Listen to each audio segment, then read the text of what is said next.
Yo, what's up YouTube? I'm Max.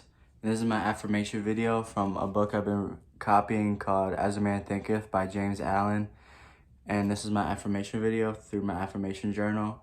I'm Max, and you can just sit here and listen to what I have to say as I read to you and to myself as I speak this out loud, because it's very lethal. But I'm Max, and I hope you listen to what I have to say. The world is a reflex of mental states. And if I repeat it in my head, it's just because I repeated it and it's in my dome. So leave me alone. All right, thanks. What you are, so is your world. Everything in the universe is revolved around your own inward experience. It matters little what is without, that is the reflection of your own state of consciousness. It matters everything that you are within, for everything without will be mirrored and colored accordingly. All that you have to positively know is contained in your own experience. All that you will ever know must pass through the gateway of experience, and so become part of yourself, your own thoughts, desires, aspirations, your world, and to you who are. This is the universe, and all beauty and joy and bliss and ugliness and sorrow and pain are contained within yourself. By your own thoughts, you make or mar your own life, your world, your universe. As you build within the power of thoughts, so will be outward your life and your circumstances, and they will shape themselves accordingly.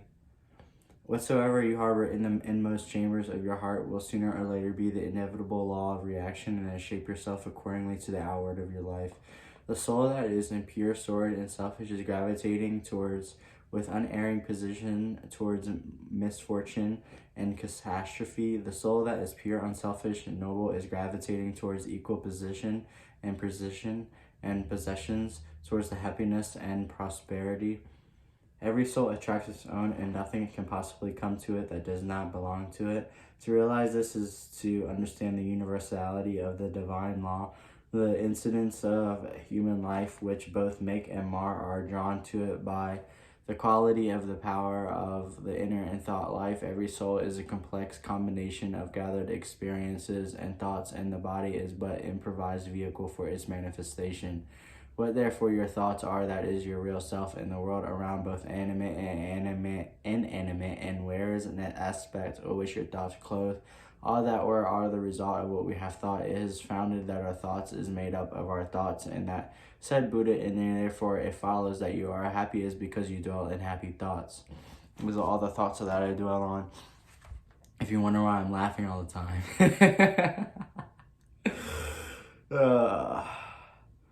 And therefore follows that if you're happy, it's because you dwell on happy thoughts. If you are miserable, it's because you dwell on despondent and deliberating thoughts.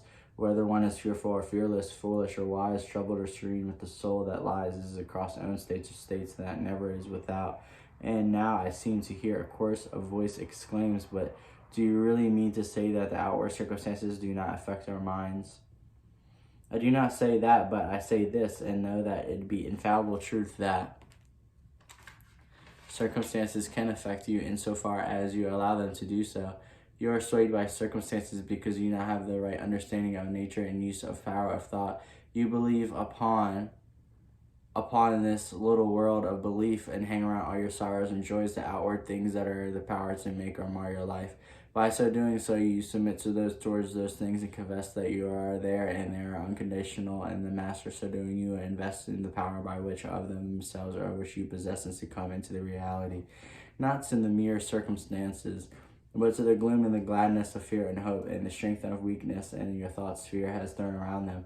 I know two of them who have early age, have a hard-earned savings of years, and one was deeply troubled and gave way in worrying, and the other in reading his morning paper in the bank, which was the money which he was deposited, hopelessly failed, in that he lost it all, and quietly and firmly remarked, "It's gone," and while trouble and worry won't bring it back, but hard work will, he went to work with a renewed vigor and rapidly became prosperous. While the foreman man, continuing his mourning loss of his money and to grumble his bad luck, remained the victim of a tool of adverse conditions, thanks man, and reality of his own weak and slavish thoughts. The loss of money was cure was not a cure, was the cure. The loss of money was a curse to the one because he clothed the event with dark and dreary thoughts. It was a blessing to the other because he threw around the thoughts of strength and hope and renewed effort and endeavor and went for the biggest one yet. If circumstances had the power to bless or harm, they would bless and harm all people alike. But the fact that the same circumstances will be alike good and bad to different souls proves that the good and bad is not in the circumstances that are in the mind that encounter it. But when you begin to realize this, you will be beginning to control your thoughts, to regulate and discipline your mind, and to rebuild the inward understanding of your soul, and eliminating all useless and things that you don't need to incorporate into your being, into your thoughts. Alone of joy and serenity, of strength and love, and of compassion and of love and beauty and immortality. And as you do this, we become more joyful and serene and strong and healthy, compassionate, loving, and beautiful with the beautiful immortality. And as we clothe the events with the drapery of our own thoughts, so likewise do we clothe the objects of our visible world and around us. And where one sees harmony and beauty, others see a revolting ugliness. And an enthusiastic naturalist was one day roaming the country lanes in pursuit of his hobby, and during his humble upon a pool where, as he proceeded to fill a small amount of water in the purpose of examination under the microscope, he proclaims, with more enthusiasm and more enthusiasm and more enthusiasm and more enthusiasm, and altercation and I just gotta say it again and again and again. Uncultivated farm boy who stood close by and hidden innumerable wonders that contained in the pool, and concluded by saying, "Yes, my friend, within this pool is contained 100, nay, 1,000,000 universes, and but yet we sense, or the instrument by which we apprehend them, and then that is sophisticated by ponderously remarked, I know the water before the tadpoles, but they be easy to catch. Where am I? Mind has been stored within the knowledge of natural facts. Saw beauty, harmony, hidden glory in the mind, an unenlightened person. These things saw only in an offensive mud puddle. The wildflower that is casually wayfair, thoughtlessly tramples upon to his spiritual eye of the poet, an angelic messenger from the invisible. To the many, the ocean is but a dreary expansion of the water in which ships' sails are sometimes wrecked.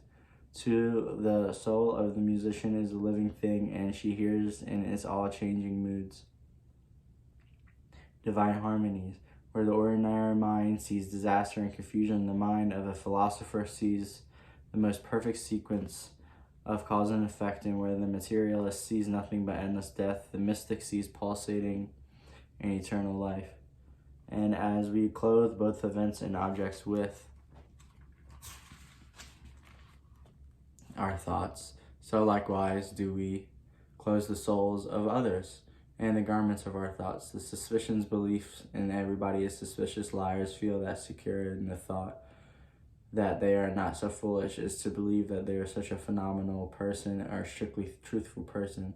The envious see envy in every soul, and the miser in everybody is too eager to get the money, and that too who is subordinated to inconvenience and making their wealth sleep with a revolver under their pillow, wrapped in the delusion that they are the world is full of conscienceless people, and they are eager to do this in an abandonment and to look upon them as hypocrites. On the other hand, there are people here that are indwelling and loving thoughts which cause for their love and their sympathy.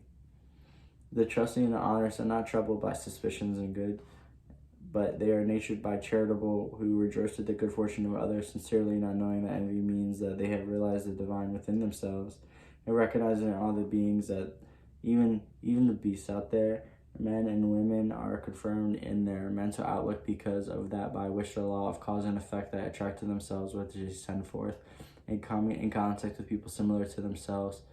The old adage that says that birds of a feather flock together has a deeper significance than is generally attached to it, for the thoughts of the world and the world is a matter of which things to its kind, as I would like to say, is just watch how they flock.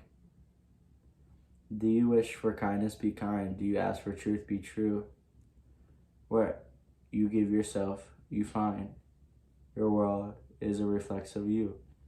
If you're one of those who are praying for and looking forward to a happier world beyond the grain, beyond the grain, beyond the grave, here is a message for gladness for you.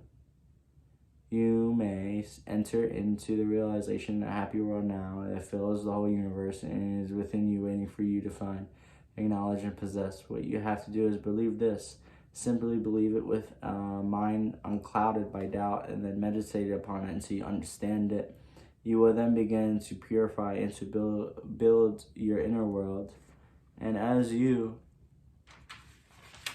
proceed passing from revelation to revelation, from realization to realization, you will discover the alternate, utter powerlessness of the outward things besides the magic potency of a self-governed soul.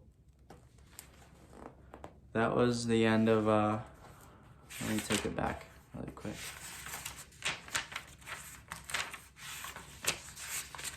That was The World, a Reflex of Mental States. This is my affirmation video. I just wrote it here.